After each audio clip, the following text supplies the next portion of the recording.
from your hometown election headquarters.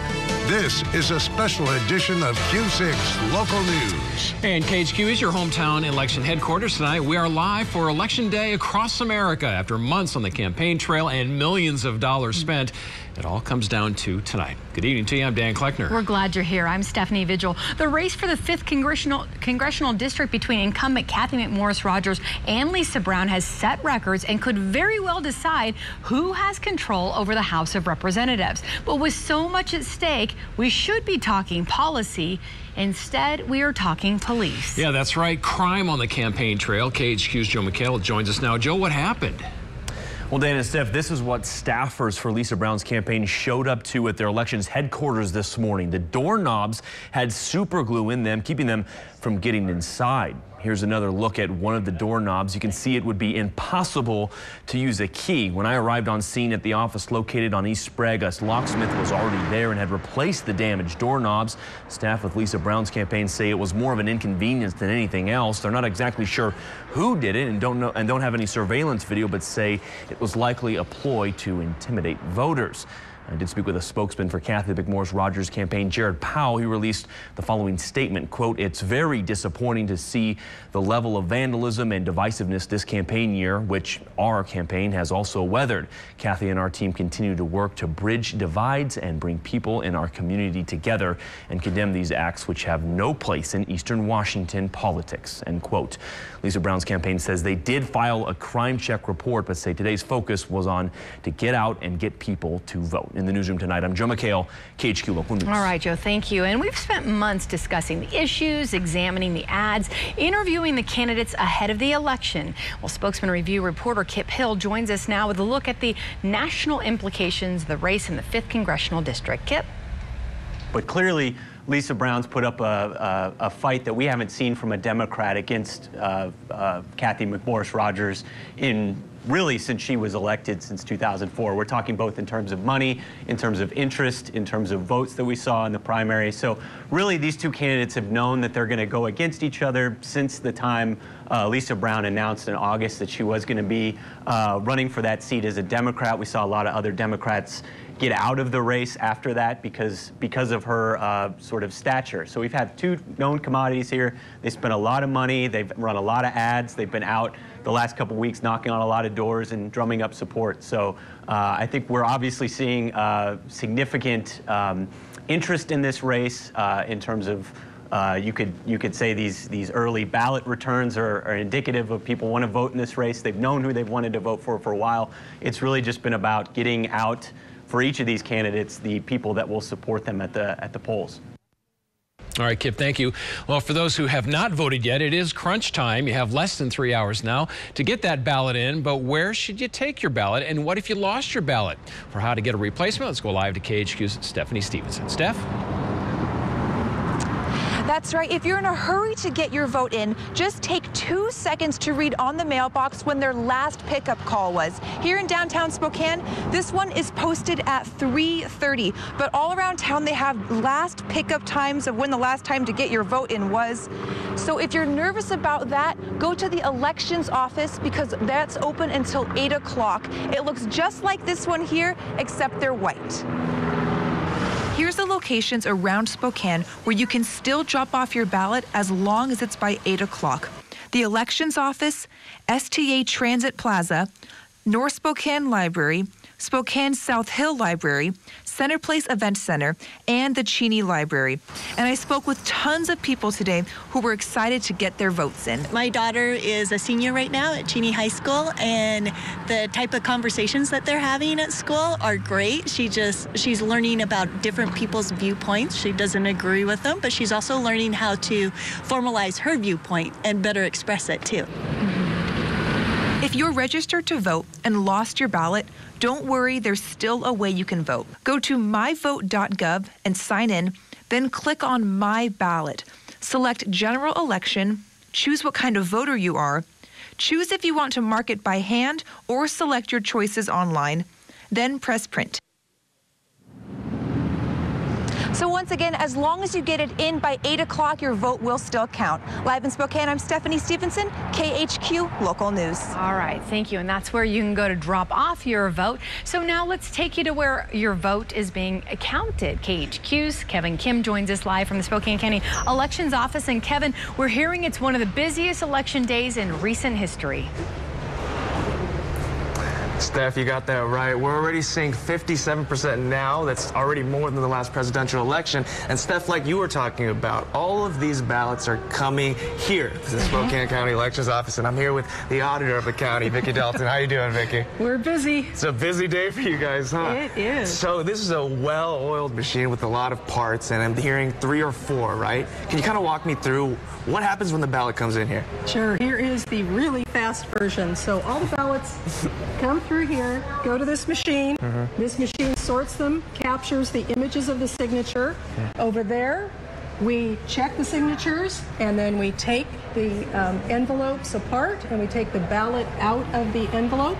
We tray it up, and we get it ready for tabulation, and that's what goes on over this direction. Tabulation, the big word. Yes, it's the big word. It means the exciting word, right? Count all those marks on the ballot. Awesome. Let's take a peek inside. This is the machine that does it. Oh, this is the machine that counts it, and it's ready to go. Awesome. And it takes it just a minute for it to lift it up, and then you'll watch them run through quite quickly. Amazing, amazing. Vicki, thank you for the quick but informative tour.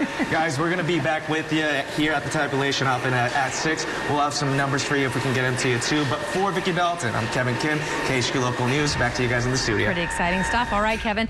In the city of Spokane, voters are also deciding on 2 bond measures, one that ties into an advisory vote on the ballot. And Claire Graham is standing by for us now, tracking those. Claire? Yeah, Stephanie, these are pretty straightforward, and we've been hearing about them for a long time, so let's jump right in. First, the City of Spokane's Prop 1. It's a $77 million bond to redo the public library system. It would modernize the downtown, South Hill, Shadle, and Indian Trail branches. It would build a new Hilliard Library and add branches at Liberty Park and the Libby Center. It would also build library kiosks set up throughout the city. Next up, the Spokane Public Schools Prop 1, which is a $495 million bond that aims to relieve overcrowding. It would pay to build 3 new middle schools for the northeast, northwest, and south parts of Spokane. It would replace or renovate Glover, Sacagawea, Shaw, and Libby middle schools, along with the On-Track Academy and Joe Albi Stadium. It would also add a cafeteria at Lewis and Clark High School. Now, if that bond passes, that's where the advisory vote comes in. The school district will be able to choose one of 2 plans for Joe Albi Stadium. Both of them include building a new middle school where the stadium currently is. Now, one option is to keep it where it is and downsize the stadium from 30,000 to about 5,000 seats and to renovate it. The district says the current stadium is in bad shape and it's too big for the number of people who regularly go to the games.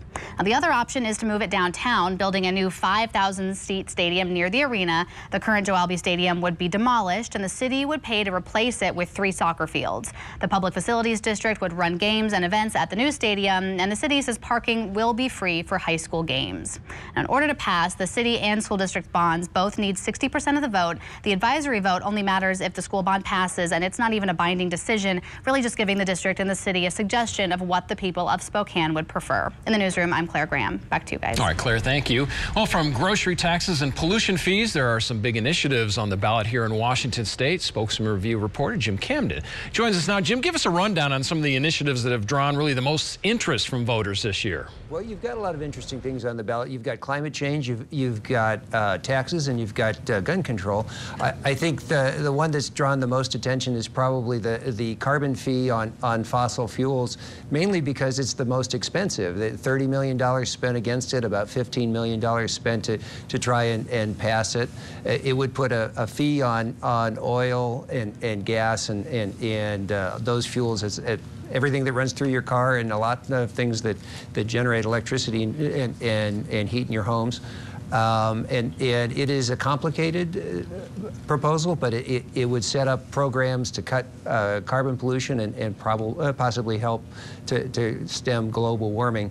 1639 is the gun control measure, it would make it harder to buy a semi-automatic rifle. You would have to be 21. You would have to pass the kind of test or background check that is required to buy a handgun, and so that one's been fought by the National Rifle Association, but not to the extent that we kind of thought. $5 million spent to get it on the ballot and to get it passed. About $600,000 against it right now.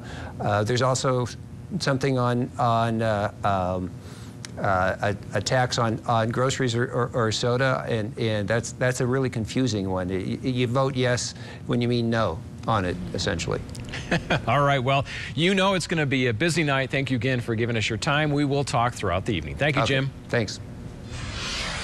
Well, new at 5 o'clock, Idaho officials say that early voting well surpassed that of the last 2 midterm election cycles. Yeah, the Idaho Secretary of State's office said this year's early voter number could even surpass the 2012 presidential election cycle, which netted over 164,000 people who voted absentee. Yeah, KHQ's Adam Mayer joins us live. He's in Boise now. And Adam, you've been tracking the governor's race for Lieutenant Governor Brad Little, a Republican vying against Democratic former lawmaker Paulette Jordan. That's right, guys. And I want to put those absentee ballots into perspective. There's approximately 150,000 people who live just in Kootenai County, and those 164,000 absentee ballots that were returned, that's an astounding number. And there's really just been a buzz around Boise all today during this very strenuous election time. And I just want to say the big ticket race on this ballot, this election, is the governor's race, Lieutenant Governor Brad Little and State Representative Paulette Jordan, both with vastly different views on certain topics, including one hot button issue that's on the ballot this year, Proposition 2, which is the expansion of affordable health care in Idaho. As for the polls today, election officials were projecting a large turnout, one that may surpass the presidential election of 2016. And if you haven't hit the polls yet, they're still open, but if you aren't registered to vote, don't worry. In Idaho, you can still register to vote on Election Day, but plan your trip in advance because you'll be there for a little bit longer than expected. Now, the polls do close at 8 p.m.